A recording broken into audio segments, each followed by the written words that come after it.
Worldwide, cardiovascular disease affects the lives of hundreds of millions. Dedicated CardioNerds everywhere are working hard to fight this global epidemic. These are their stories.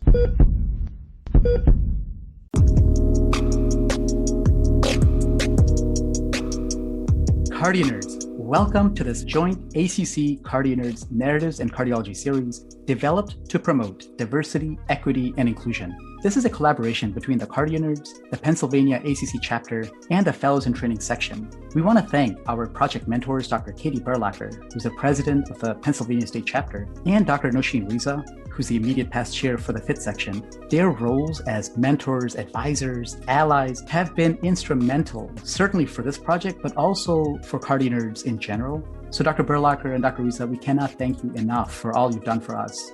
Dr. Zarina Sharlaya is an interventional cardiology fellow at the Cleveland Clinic and is helping us study this project's impact. So thank you, Zarina. We also thank Jennifer Ray Beckman, the Pennsylvania State Chapter's executive, and Holly Regner, the chapter's project and program lead, for tremendous administrative support in making this a reality. We would never have gotten off the ground without their support. And we want to especially recognize Dr. Pamela Douglas for encouraging and empowering us CardioNerds to deliberately talk about and promote this important topic. Friends, we thank you for subscribing to and supporting the CardioNerds. This podcast is not meant to be used for medical advice. The views expressed here do not necessarily reflect the opinions or policies of our employers. Be sure to claim free CME credit. Relevant speaker disclosures are available in the episode description.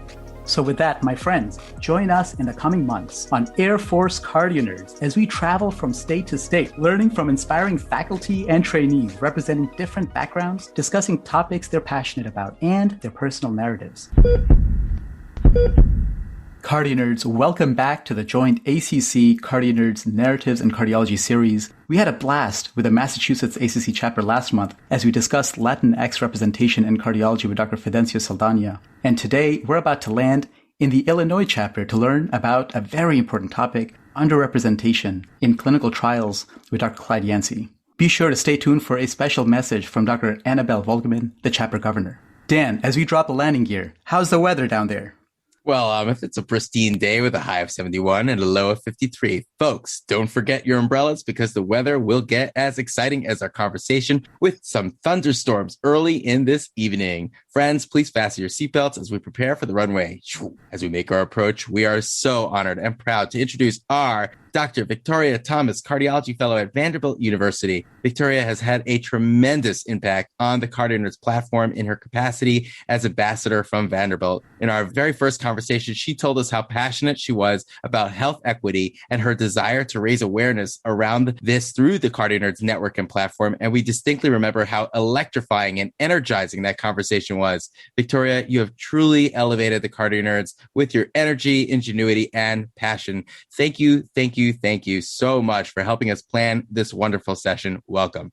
Thank you guys so much for just having me and just allowing me to share something that I'm super passionate about, which is cardiology and health equity. So thank you guys. And thank you all for just being amazing leaders for us nerds. So hello again to my fellow cardio nerds, and I'm very happy to be back and join our amazing founders, Dan and Amit, as I said, and especially with the super talented Northwestern FIT representative, Dr. Quentin Youmans. Dr. Youmans is a second-year fellow and a chief fellow in the Division of Cardiology at the Northwestern University Feinberg School of Medicine. Dr. Youmans is a clinician, he's an educator, and a researcher with a passion for health equity, mentorship, and promoting diversity in medicine.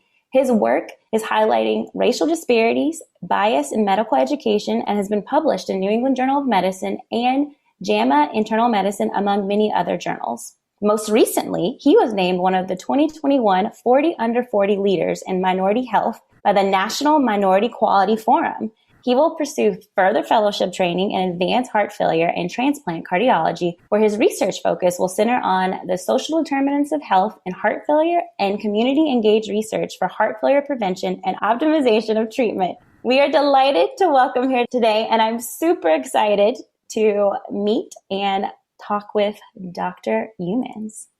Victoria, thank you so much. Dr. Thomas, I should say. You guys, I'm so excited to be here, and I am just so grateful for this opportunity to be on the CardioNerds. I'm a cardio nerd myself at heart, and so this is an awesome, awesome opportunity. I'm thrilled to be here. I listened to the CardioNerds podcast with Dr. Kavita Sharma on HFpEF, and I was just like jotting down notes of pearls the entire time. And you guys are really changing the face of education in 2021. And so I'm so appreciative of you all. And I'm very excited, immensely excited to be able to introduce my career mentor, Dr. Clyde Yancy. I'm so glad he's here today.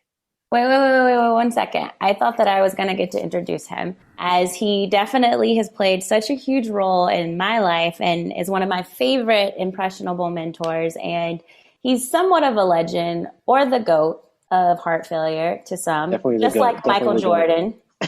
So it's only fitting, if you're going to introduce him, I at least need to play a little introduction music to introduce him.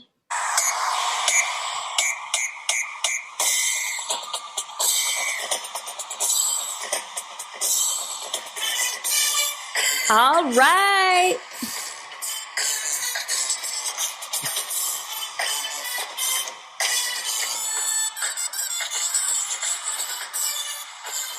All right, Quentin. Or Dr. Youmans, let's take it away. I love it.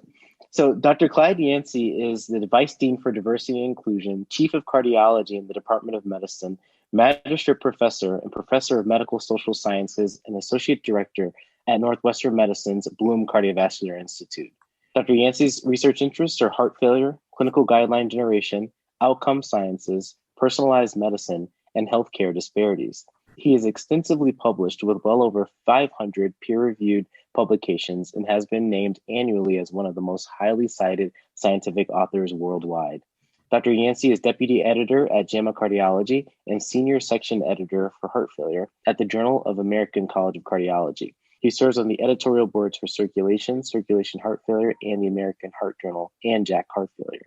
Dr. Yancy is a Master of the American College of Cardiology, a Fellow of the American Heart Association, a Master of the American College of Physicians, and a Fellow of the Heart Failure Society of America. He has served on innumerable clinical practice guideline writing committees and is the immediate past chair of the ACC AHA Heart Failure Guideline Writing Committee and co-chair for the ACC Diversity and Inclusion Task Force. Dr. Yancy is a former president of the AHA, and he really needs no introduction. Dr. Yancy has so many accolades, and we are just so honored and so privileged to welcome him here on our podcast today. And we're so excited for this conversation. Welcome, Dr. Yancy. So, wow, let's dial it back a little bit, because nobody needs to start any kind of conversation with those generous introductions. I'm humbled by what everyone has said, and you've been so kind to me. But I think analogies like GOAT and legend left to others to determine, and I won't own that. But what I will is not only this opportunity to visit with you, but to tell you that I was probably a cardio nerd before you guys were even born. And I say that because you do this predominantly because you've got such passion. This is really your focus. This is the way your DNA has evolved. You are a cardiologist, period. Whether it's heart failure or general or interventional, you are a cardiologist. And that's been my life's blood for the last 30 years and been counting. So I'm delighted to be here to be a part of this. And I'm delighted for us to have this conversation, because what's really important and which really reflects a pivot in the narratives that we've heard so far is that this is a moment that we may never have again. This is an opportunity that we need to seize. Finally, after decades, we can have very purposeful conversations about real inclusion. We can think of intentional activities that would embrace those that are underrepresented in cardiology. We can be very specific about the way in which we want our world professionally to evolve, and our hopes about how we want the world in which we live to evolve. Never before have we had such alignment, purpose, of motivation, of resources, and of talent. Not me, but the talent that all of you represent. Youthful talent, talent that is open-minded, talent that is tracking towards a singular goal of creating something that's better. There was a time where creating something better didn't appeal to me because I simply wanted best, period. But as I've matured and thought more about it, what's key about better and the reason why the CardioNerds is so important in your advocacy for better is because better has no top side. You can just get better and better and better and better. And what I would encourage you to do when we end this discussion and as you go into your next discussions, let that be one of your guiding principles in every production, in every thought process, in every engagement. The goal should be, how do we emerge from this better? Because I tell you, every time you have one of these conversations and you end up in a better place, imagine where we'll end up. And so let's get going with this conversation, but let's have fun for just one more second. So I heard the music, and the music was really intended to be very familiar to me. It was more than familiar. It was very personal. It's very personal because as we were putting this together and kind of going around the table and visiting with each other, what I heard each one of you tell me was not your interest in structural heart disease or general cardiology or heart failure. What I heard you tell me was, this is my passion in life. These are my family members. This is how I spend my time. This is how I experience life in Baltimore. I mean, the thing that's so important here is that we're talking about what's our juice? What really makes us tick? What fuels our activity? And for me, for decades, it's been music. I'm coming from the Deep South and coming from South Louisiana. I started playing saxophones when I was in the 4th grade, learned the piano keyboard when I was in the 5th grade. I mean, music is it. Music is it. I'm sitting in here last night, just finished clinical service, putting together my epic notes, and what am I doing but listening to live recordings for the Newport Jazz Festival. You got to have your juice, man. You got to have some juice. You can't just be about the data. You can't just be about the science, even though I am. You got to have some juice that keeps everything in check. And so I was so pleased that Victoria pulled out that recording because it does make me remember to remind you that whatever you do, never lose your juice. Never lose your juice, okay? You said music is good, and that was the perfect preface to this conversation. It was music to my ears. And we too feel that we are in this unique moment of a cultural revolution, and we feel driven to better ourselves, harness that energy, and direct betterment in the world around us. But I have to say that was the first time that anyone's introduction on the CardioNerds podcast received a serenade. And it's so deserved, and we are just so honored to have you with us today. But it really was an interesting choice of music. Victoria, Dr. Yancy started talking a little bit about his musical talents, but why were you so driven to add that as the background to the introduction? Well, I chose that as an ode to Dr. Yancy's roots, as he mentioned, but many people do not know about this. He played the saxophone with the historically Black college, Southern University's marching band at the Sugar Bowl. And one of the conversations I had with Dr. Yancy first was like our love for HBCUs and their bands. He might not remember, but I do. And so what we're really talking about is the human jukebox. That's a trademark, the human jukebox. And I got to tell you, I actually performed with the college band when I was in high school. It's a lot of permutations that got me there. But one of the things that I really covet is having been a part of the human jukebox. If you want to have fun one night about 1 a.m. and you can't sleep, go to YouTube and search on the human jukebox. I promise you, you will not be able to sit still. Even if you're lying in bed, you're going to be like, that's so good. So, Dr. Yancy, I'm hearing that you're quite the Renaissance man. I'm not certain about that, but I've done a lot of life and living over my 63 years. And one of the things I've always done is that I've invested my time according to my passions. And so the things that have occupied my time are things that I care about greatly, starting with my family, particularly my 2 daughters. I can't even say anything else without bringing that up. And I know Quentin's got a daughter, and I know he knows exactly what I'm talking about. In every other pastime, I mean, I don't see the value of being half-hearted about anything. And if I'm in it, I'm in it. I love that so much, Dr. Yancy. And you touched on so many things already, but the importance of keeping everything in mind. What's the most important in your life? And I think I've learned a lot from you, and family is always number one. And that's something that I take with me all the time. Dr. Yancy, you're a man of many talents, and that's why we're just so excited to have you. So I've known you from medical school. If you can remember way back, I started in 2011 at Northwestern, and I just remember being so excited coming to a place that had the chief of cardiology who looked like me. But that's one of the things that you look for when I was coming up. I always wanted to have a role model, someone that I could look up to. And you might not remember this, Dr. Yancy, but I emailed you and I just said, I would love to meet with you. And pretty much immediately you responded to my email, and within a week I was in your office talking. Yeah, no, what I really remember is that we had a cardiology discovery meeting ostensibly for the senior residents. And this third-year medical student shows up and sits in the back of the room. I'm like, dude, this is a little early. But here we go years later. It's all good. But I do remember those exchanges. They were really terrific. Again, trying to keep some direction here. What we're talking about is really not lighthearted conversation. What we're talking about here is the essence of life and living. You cannot have experienced the last 14 months and not step away with a keen understanding of how important it is to be connected to someone, to something, for some reason.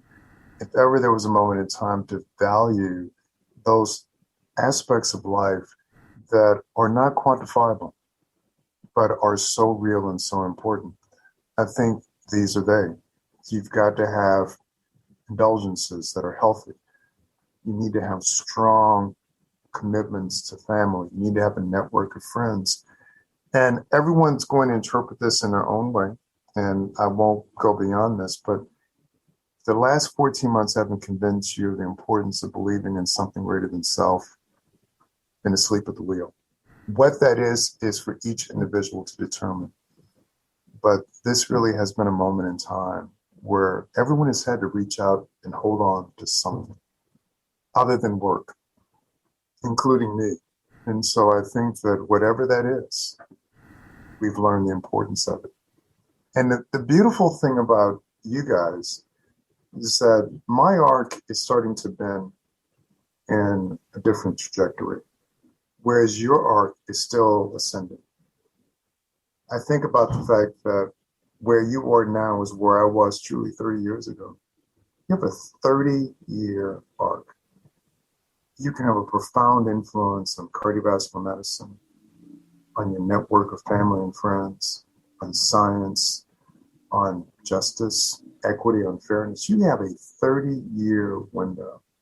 So here is the question. I'm giving you all of these statements that I want you to carry with you. But I want you to carry this statement with you. What will you do with your 30 years? I'll say that again. What will you do with your 30 years? Because that's what each of you will have. So Dr. Yancy, I think that is perfect.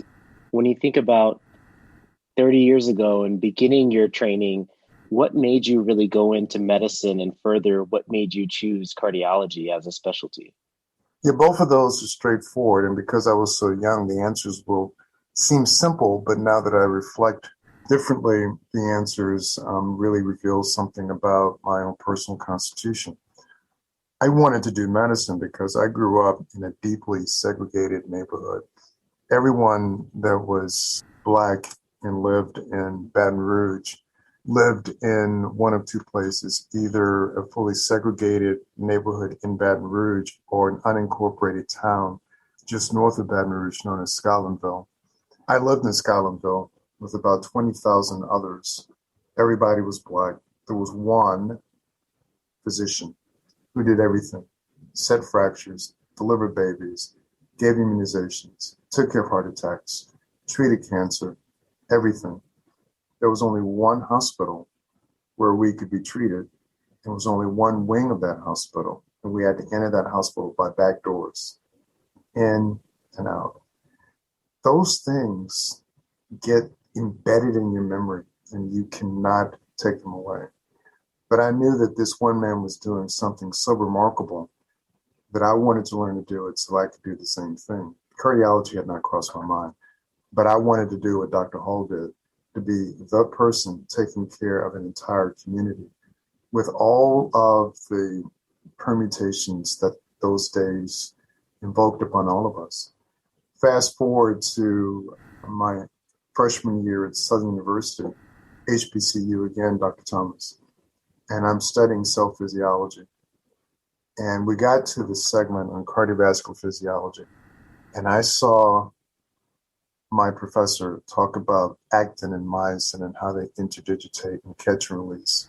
And I literally stopped the class, raised my hand and said, "That's the coolest thing I've ever heard of."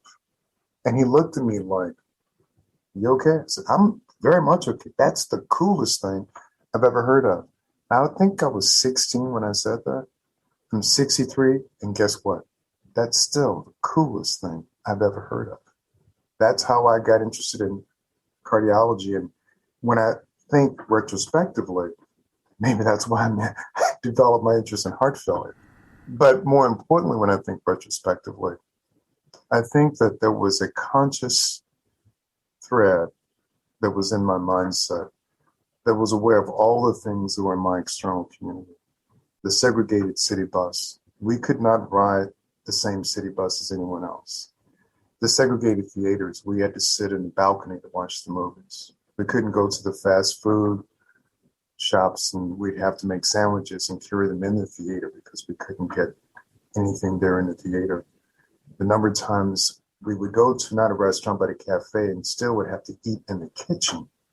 Could not eat in the cafe with everyone else. The number of times I got called the N-word, forget about that. But the number of times that I had direct encounters with the Ku Klux Klan, I can never forget about those. Several times as a child, as a teenager, I knew that my life was in jeopardy. And I remember having conversations with my mother about this deep sense of hatred that people seem to have for me just because I look differently. She made it very clear. There's only two responses. You can either become very angry and do what a lot of other young Black men do when they're angry, or you can say, "This will not define who I am." And I took the latter path. She told me something very important. She said, if they make you angry and you change your behavior, then they win. And that's what they want all along. So no matter what it is they do, don't let them see at least that you're angry. Keep your wits about you. Remember, you cannot make intelligent decisions when you're emotional. So control your space as much as you can, because your best tool against them is your success. Once they see that you're successful, regardless of whatever obstacles are put in your way, go. So it started with something very simple, just seeing this one man work just amazing hours, taking care of so many people. But out of that evolved an awareness that out of my differentness, I needed to emerge as somebody unique. I need to emerge as someone that can make a difference in the lives of others. So I must say that my whole career, that's what's driven me, to make the greatest difference I can in the lives of the most people possible. And I still execute on that. It's at a different scale now, but it's still a very simple driver to make the greatest difference I can in the lives of the most people possible. We never really directly talked about this, but when I met you, you had such a huge influence on me because I was just a small town Tennessee girl and I had never seen any Black cardiologists my entire life. And you've heard me talk about my grandmother dying prematurely before. And there's a lot of trainees like myself when I was a second year medical student who met you that really admire you because you are a giant and you've made cardiology fun and inspiring. And this conversation with you is still doing that for me. And you attended Tulane University Medical School, which is unfortunately has been recently highlighted in the news for a discrimination lawsuit based on creating a race and gender-based hostile environment. And I'm not trying to date you, but you graduated in 1982 and you kind of talked about, but how was that for you? How do we get people to want to continue to enter medicine, especially if they might experience some form of racism or sexism? So, Dr. Thomas, thank you.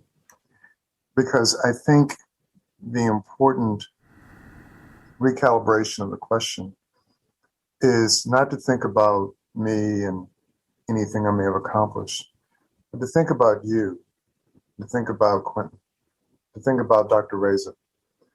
Think about the passion that each of you has as an early career professional. Think about the drive that you already have. I am inherently a teacher at heart. My mother was a teacher, aunts and uncles were teachers. There is nothing a teacher enjoys more than to see the enthusiasm of a next generation student and to understand that no matter how far I've come, no matter how far I can take you, my student can go to the next level. So this collaboration we have, this inspiration we have is a shared inspiration. It's not just me touching you. It's you touching me and fueling me to continue to look for people like yourself and help nudge you in a different direction. Full disclosure, I've been working with the leadership at my alma mater to address some of these very difficult issues that have transpired. And there are lots of discussions that can't be had in a public domain. But what I can tell you is that, unfortunately, this was not unexpected. Not because they're bad people at Tulane, but because everything that we've experienced in the last 14 months is a product of the culture in which we live. What do you think is a culture of New Orleans? Deep South, a community deeply segregated, a community with pockets of abject poverty, and a place that was home to Charity Hospital of New Orleans. This was the legacy, prototypical safety net hospital before such a thing happened. When I first walked in Charity Hospital in 1978, Quentin, you'll like this. I walked in there in 1978. The first case I saw in the ED as a first-year medical student was a gentleman in pulmonary edema undergoing circulating, rotating tourniquets. I actually saw that happening. But I digress. I'll come back on point because the more evident and the more distressing observation was that there was one place you could stand in the hospital and you would realize that everything on your left was replicated on your right side, an exact mirror image. And as I was beginning to just observe, not see patients, obviously as a first year, but observe the care patients were receiving, the identification card either had a C or a W, and that exactly tracked where the patient was admitted. And that mirroring went all the way up through 19 floors. And it was distressing because for all the people that bristle when you hear the word structural racism or hear the phrase, that was the most evident example I can give you. By design, let me emphasize that, by design, the system intentionally separated people as a function of race. And so I give you that background story because I must tell you that so many of the most egregious things that we've seen today are not because somebody today decided I wanted to hurt someone or I don't like someone or I wanted to disqualify a population. It's because systems were put in place, sometimes decades ago, that fully disable opportunity for so many. And so when you recognize that the history, not of Tulane, but the history in the Deep South, the residual consequences of the Jim Crow experience, the structural racism that existed then and still does in many places, really set out a cultural set point that continues to be operative today. And so generation after generation after generation in New Orleans but other cities as well. I'm not impugning a favorite city of mine, but generations are acculturated, and that's a key word, Dr. Thomas. They are acculturated to, even if it's subconsciously, to believe that there are distinct differences between people and then behave accordingly. That's why I'll go back to my opening statement. Never before have we had the opportunity to have these conversations with this level of frankness, with so many people listening.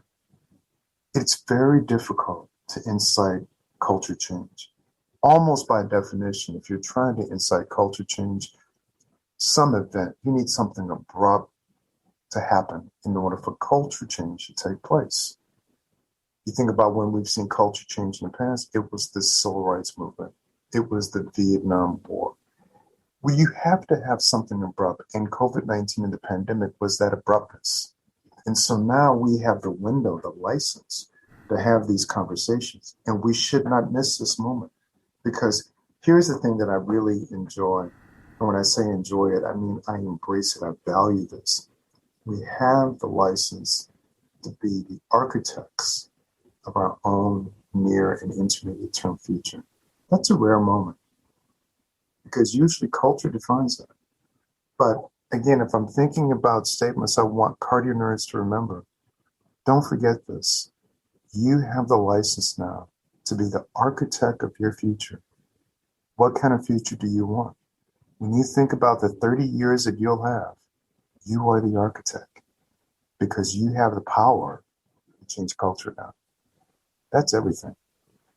Thank you so much, Dr. Yancy, for taking us through that real imagery that we can see, and just to think that we've made progress over the course of many years, but there are still so many things that need to change and that we must, and for really empowering us as trainees and sort of the future generation. I wonder, and it made me think. I'm not going to let that stand. And I'm only going to speak up because we're so close, and I know you'll let me do this. Please. The real reason for this license we have is because we have not changed. We've dressed it up differently, but fundamentally we have not changed. And because we have not changed, we've seen the disproportionate consequences of COVID-19.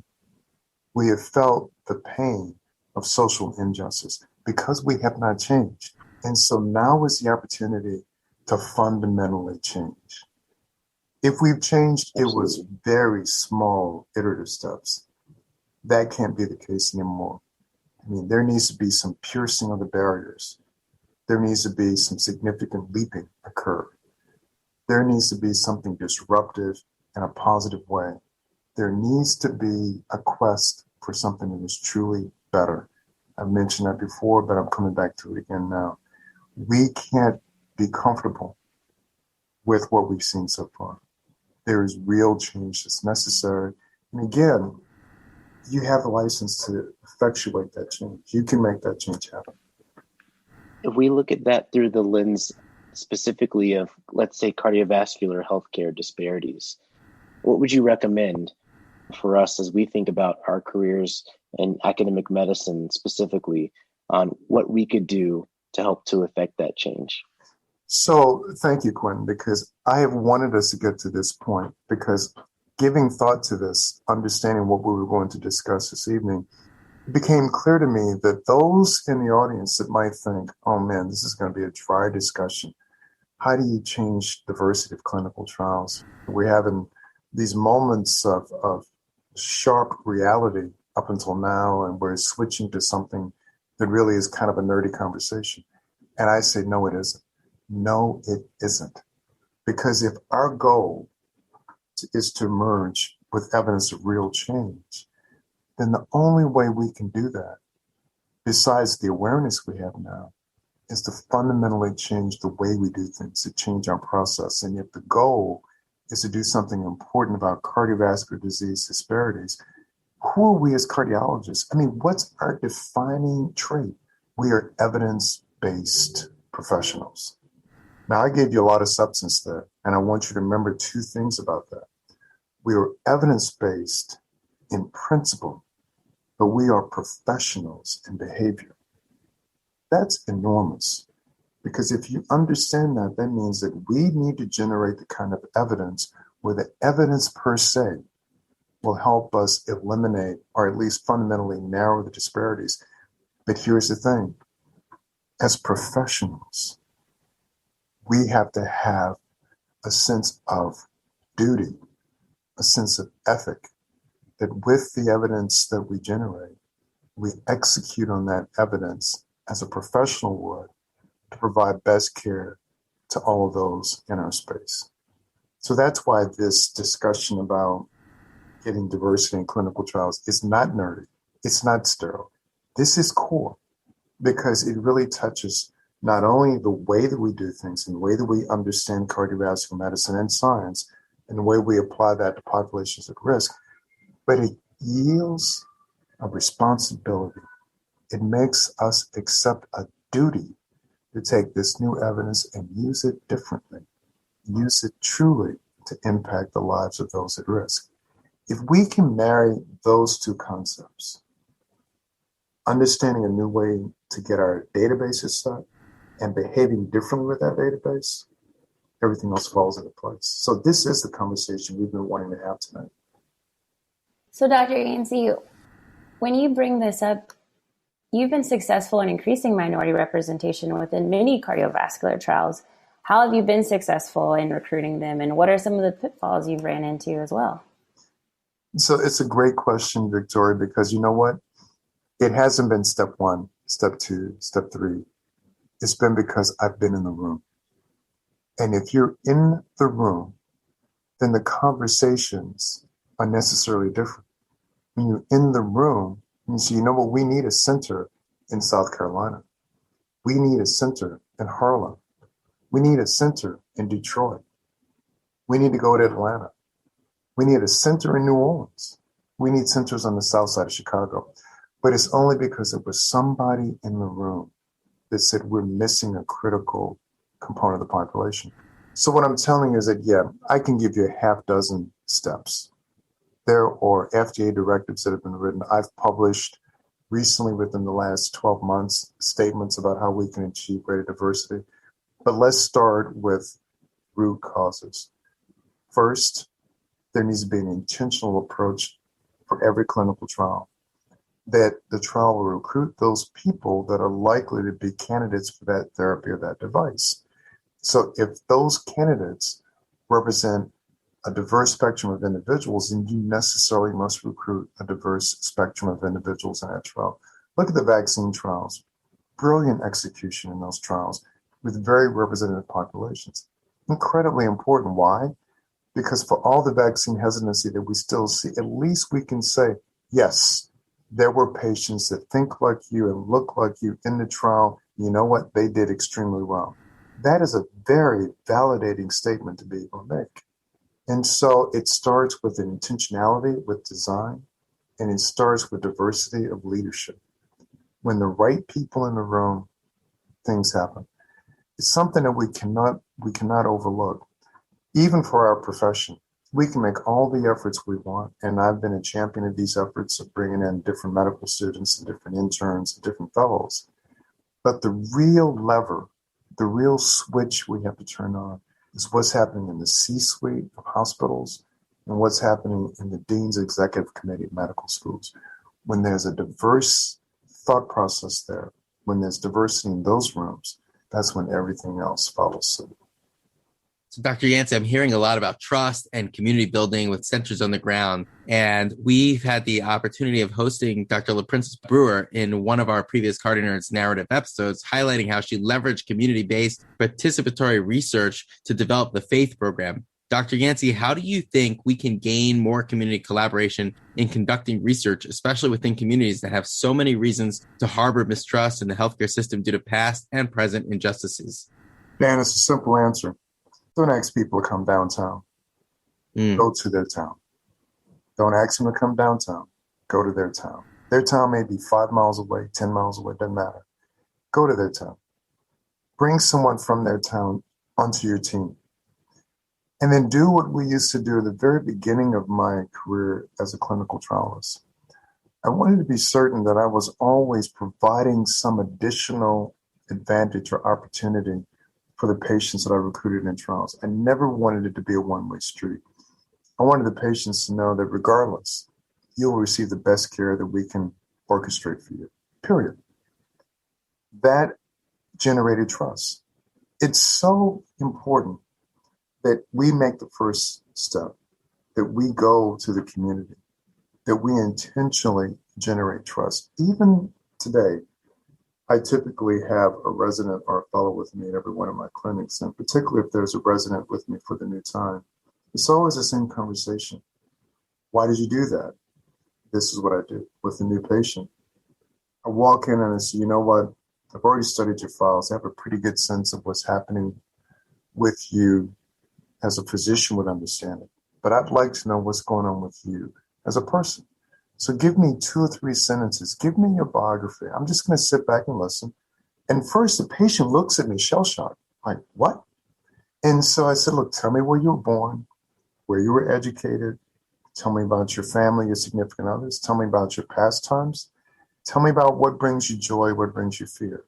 Now, sometimes the 3 to 5 minutes I've allotted becomes 20 minutes, but I have been benefited by some amazing narratives, and I've met some extraordinary people, and I would not have known this had I not paused and not only raised that question, but here's a point, Dan, built that trust. Because then they say, this guy really cares about who I am. He wants to know what I do. And my rationale for it is always the same. It gives me a framework to understand how you are experiencing your health, how you make your decisions, and what's important to you. It's never failed me. I mean, never may be a strong word, but for the most part, it's always worked. I mean, even this weekend when I'm rounding on patients, I had an advanced practice provider rounding with me. And as we parted company after the last patient, she came up to me and she said, I can't believe the way in which you engage people and talk to them about their lives. And then day to day, you remember what you talked about the day before. The patients really love, I mean, look at them. They just light up. They want you to come in the room, and then they share with you so much more depth about how they're feeling and what's going on. That's the whole point. That's the whole point. I can honestly say he is not making this up.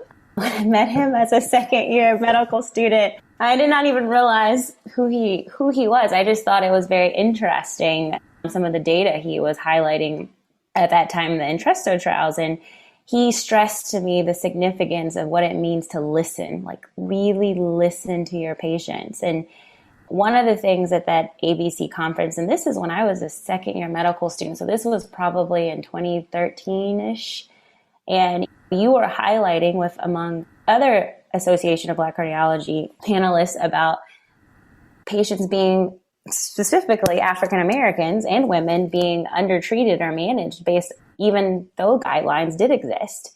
And unfortunately, we're still battling this. So why do you think we're still battling this issue? And what are your thoughts when people say we should make race-based guidelines or socioeconomic status guidelines?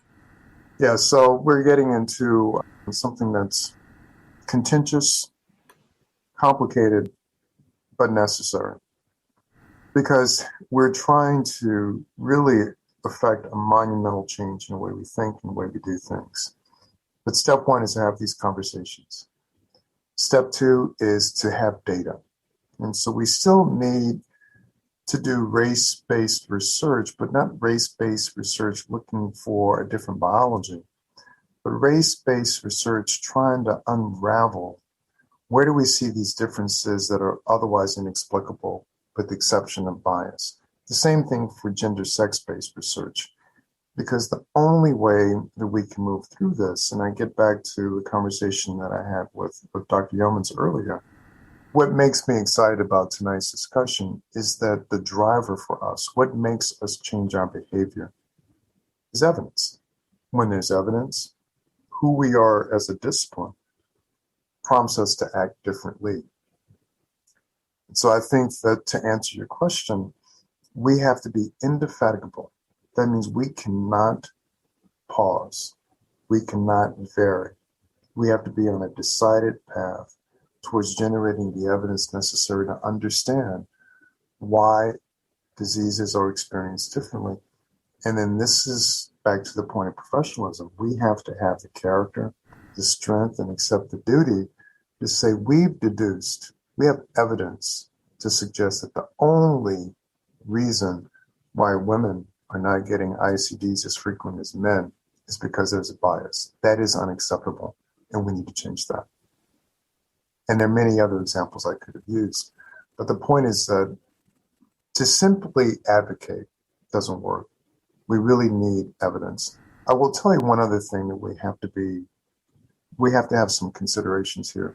You want your voice to be a trusted voice for your patients, and I've told you how you can do that with your patients, but also for your peers. Part of what's necessary in professionalism, and I talk about this all the time, number one is competency. Number two is civility. Number three is compassion. What does competency mean? It means that Dr. Youmans is going to do advanced heart failure transplant. He's going to be the best heart failure physician, the best heart failure interventionist he can possibly be. That's competence. Because once he has that competence, his voice is respected. Once he has civility, where he can stand in a room where there's controversy, where there are differences of opinion, and hold himself appropriately, shoulder square, eye-to-eye contact, managing his emotions. Because remember, they make you angry, you lose, and they win. And then compassion for all the people we see in medicine that never had an opportunity to achieve anything, or that have had such misfortune come their way. To show that you can reach out, hold a hand, and let somebody know that you care. So my point is that when you truly practice professionalism, then that gives you the platform from which you can advocate for everything else that we're talking about: diversity, inclusion, equity. I had to be respected as a clinical trialist, as a heart failure specialist, to be in the room for those registries and trials when we started to advocate for diversity of sites and a diversity of investigators. That has been something that's worked well. And those kind of lessons are learned the hard way. You lead with your professionalism, and then you take on your advocacy. Dr. Yancy, the topic of healthcare disparities brings us back to professional diversity. We had a wonderful discussion with Dr. Quinn Capers about the value that diversity adds in several domains: clinical excellence, research innovation, and health equity. On that topic, you mentioned how we increase diversity among physicians to include more individuals who are underrepresented in medicine. And you recently wrote an article in JAMA titled "Diversity in Medical Schools, Need for a New Bold Approach," that perhaps we should establish a new medical school specifically in HBCUs, or historically Black colleges and universities. Could you give us a little background, the historical context for HBCUs, and why might they be fertile ground strategically to build medical universities? To have this conversation, one needs to understand what prompted the genesis of historically Black colleges and universities. There was no place else for people to go. And so starting with that birth, a birth out of necessity, a birth out of fierceness, a birth with a deep intention to have a different experience, that culture, again, going back to one of my favorite words, persists even today. What is so remarkable about the HBCU is that the HBCU recognizes raw talent, refines the talent, and then propels the talent for success. Not every university will acknowledge raw talent. If the talent isn't already refined and ready to execute day one, it gets lost.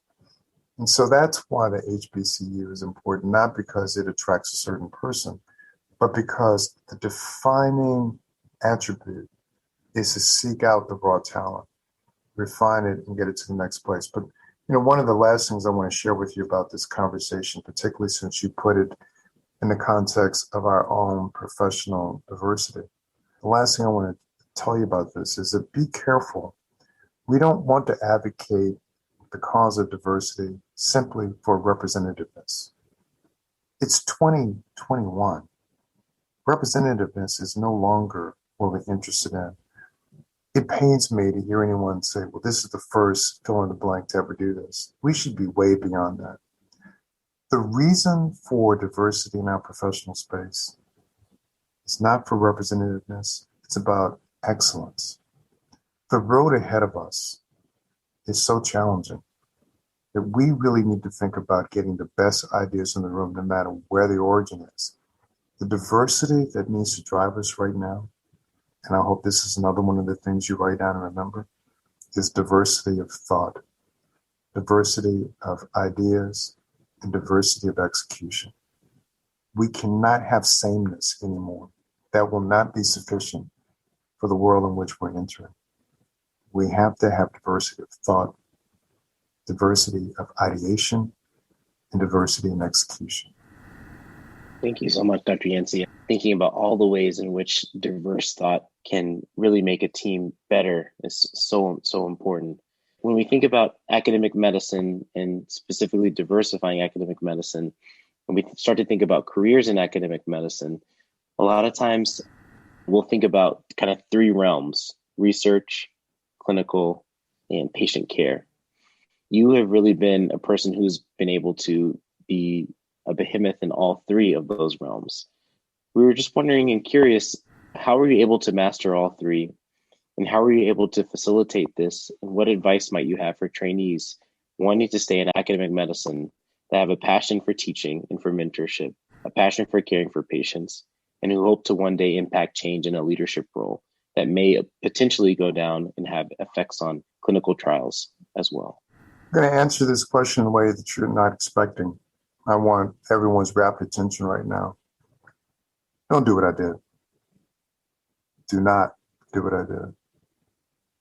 I sacrificed too much of self. I took too much time away from family. I followed my aspirations pathologically.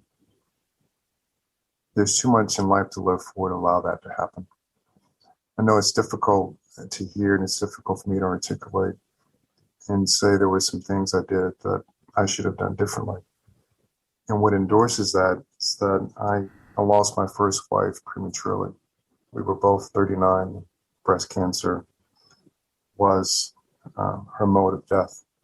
My daughters were 6 and 7. I would do anything to go back and have just one more weekend with my first wife. One of those weekends when I went in and worked all weekend on an experiment or a paper. So I really challenge you. Don't try to be all things to all people. My drive served me well, but it came at a price. So I want you to think carefully about what it is you really want to do. I want you to think about how we started this conversation. You talked about what was important. Dan, 5 children. Amit, you have twins. Quentin, you have the most beautiful daughter there is. That is what's important. My daughters and I are foolishly close, and I gave them every nanosecond of my time. But nevertheless, my career professionally came at a price personally. And I want you to think very carefully. I'll go back to what I said before. How will you spend the next 30 years? Make certain that your family is always first. And then you'll be successful. Dr. Yancy, thank you so much for this talk and this conversation, and really highlighting and the personal stories that might have been painful, but also just reminding us to always go back to our families and what matters most and keeping them first. And anytime I talk to you, you talk to me about your girls. And I still even remember you being like, I was going to talk to you like you were my daughter one time. And I was just like, oh, and it like made me straighten up again. Just like, but like, what would you say of how to find that balance? I know you kind of highlighted it, but I have to ask, when you're striving to make such huge leaps as you mentioned, and for people who are trying to push this health equity, how do we find this balance of pushing for these major leaps in our family? No, Victoria, it's a great question. The standard deviation for the balance is not 0.1, it's 10. Point being is that there are times where you really do have to be all in, and you really do have to be in the lab, in the office, working a whole weekend to bring closure to something. But then there's balance. And there's another time when you take the weekend off and you're there. And the one thing that I did in particular, when I was home, briefcase was hidden, television was off, eyes were glued on the girls. Whatever they wanted to talk about, whatever they wanted to play, whatever they wanted to read, if it was homework, eyes 100% focused. And so it really was that quality quantity thing. I'm not trying to act as if I know the blueprint for being a good parent, other than a lot of love. But you just have to be able to know when you need to put all your cards in the center of the table professionally, and when you need to fold that hand and go to your family. And it's just one of those things. It's an empiric thing. You figure it out over time. But if you listen, your family will tell you when you're out of sync.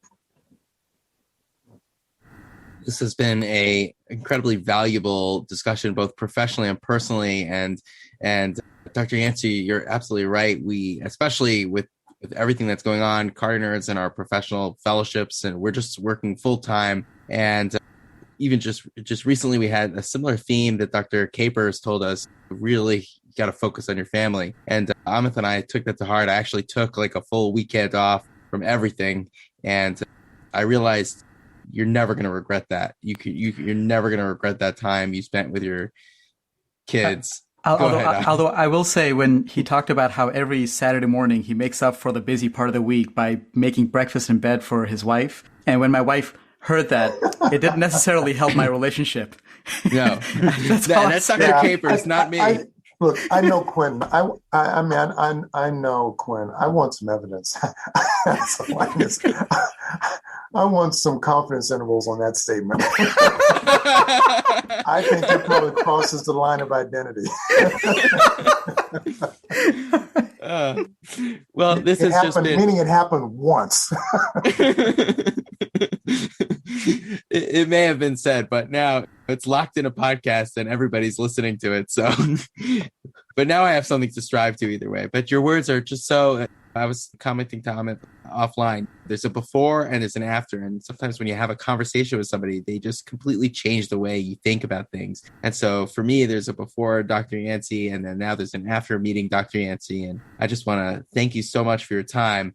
And particularly also Dr. Youmans, Dr. Thomas, and the PA chapter from ACC. And honestly, for my partner, Amit, I'll just thank you right now. This was your brainchild, and I'm really here benefiting from it. And I'm so glad that we have this recorded and that we're going to be able to share it with the world. So thank you all for being here. No, thank you. Thank you.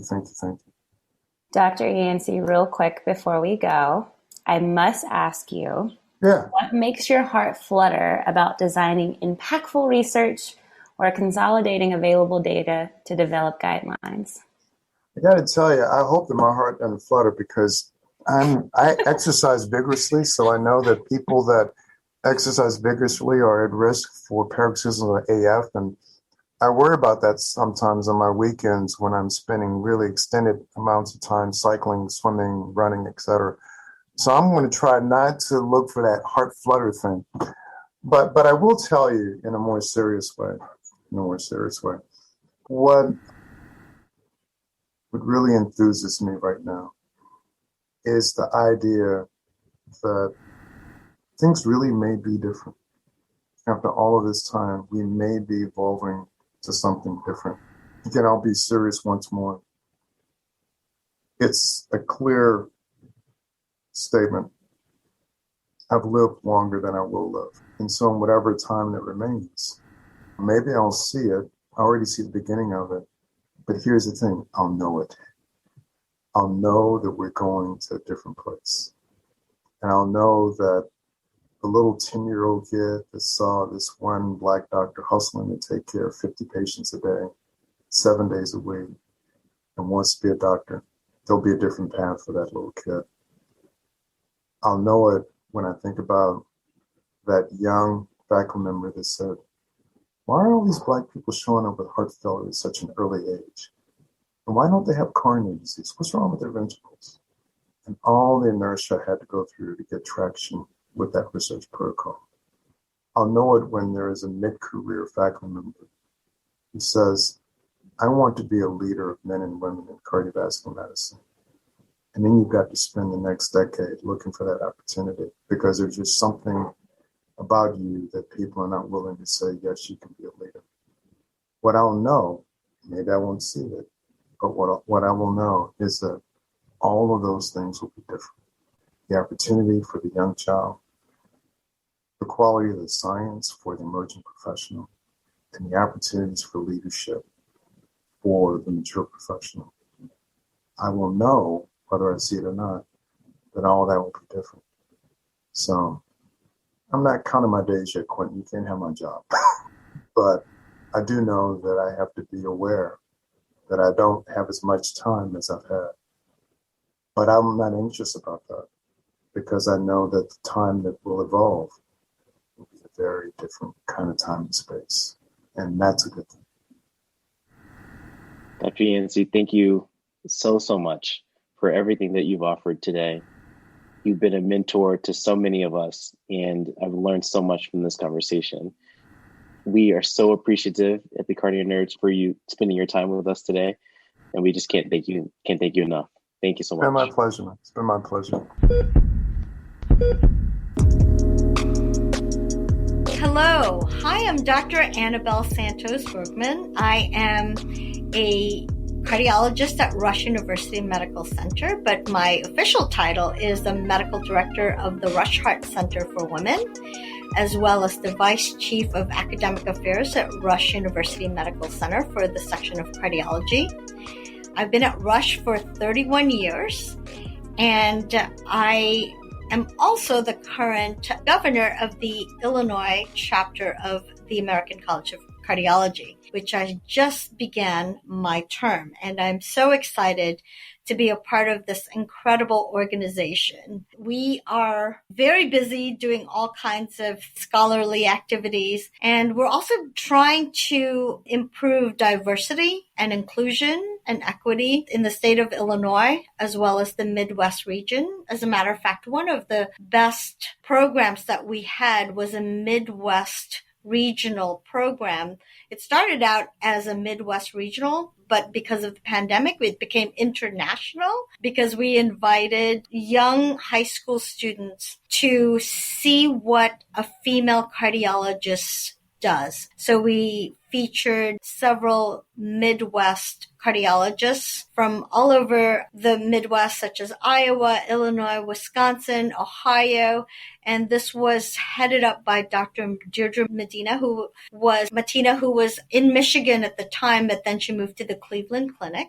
And so she decided to increase the number of women going into cardiology by trying to attract them to see how wonderful women cardiologists are. So we featured a day in the life of female cardiologists, and it was amazing. We had Dr. Claire Duvernois from the University of Michigan really being bad. She had her group of female interventional cardiologists, and they looked like the A-team. They looked scary. It was a wonderful video. But that was one of the fun things that we did. We are doing other things in the next few years that will try to improve diversity, equity, and inclusion, not only in Illinois, but of course the National American College of Cardiology. So I'm really looking forward to being the governor of Illinois ACC. And one of the best things about being the governor is that in Chicago alone, we have amazing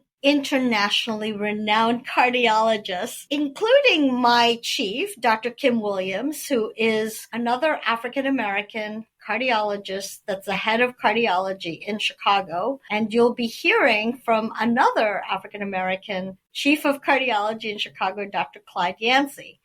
But Dr. Williams is my boss, and I have to give a few wonderful words about him, because he is part of the National ACC Diversity, Equity, and Inclusion Committee along with Dr. Clyde Yancy. But Dr. Williams is not only my boss, but he's my mentor, my colleague. He was my attending when I was an intern at University of Chicago, and we've been friends ever since. And he started out in a poor neighborhood in Chicago, and he had asthma, and there was no access to care. And he really was very upset about that.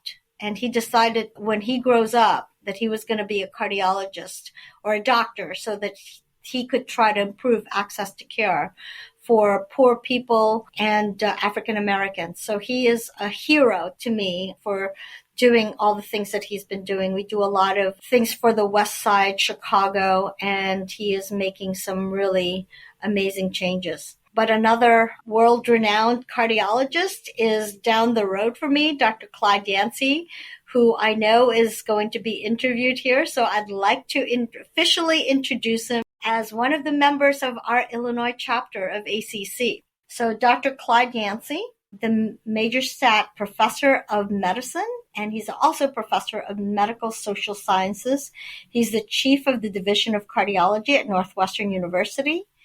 At the Feinberg School of Medicine, he's also the Associate Director of the Bluhm Cardiovascular Institute at the Northwestern Memorial Hospital here in Chicago. He is a world-renowned cardiologist, and he has received recognition for clinical and research expertise in the field of heart failure and has additional interest in cardiomyopathy, heart valve diseases, hypertension, and prevention. He is an active member of the American Heart Association, past president of that organization, and the American College of Cardiology, American College of Physicians, and Heart Failure Society of America. He has written over 250 peer-reviewed manuscripts, including numerous book chapters, editorials, review articles, and he's a consultant for the FDA, the NIH, the AHRQ, and the PCORI. He has received numerous Best Physician and Best Teaching awards. In addition to that, he is one of the most articulate speakers I have ever heard. He is a friend for all of the cardiologists in Chicago, and we are so fortunate to be among one of his colleagues in Chicago, because we can always go to him and say, hey, Clyde, can you speak for one of our conferences? And he always says yes. He is the nicest, kindest, most warmest cardiologist I've ever met. We are so fortunate to have him here locally in Chicago. And now with the Zoom and with webinars, he is a friend to everybody in the world. So I am so happy to be introducing him for this recording. Thank you so much.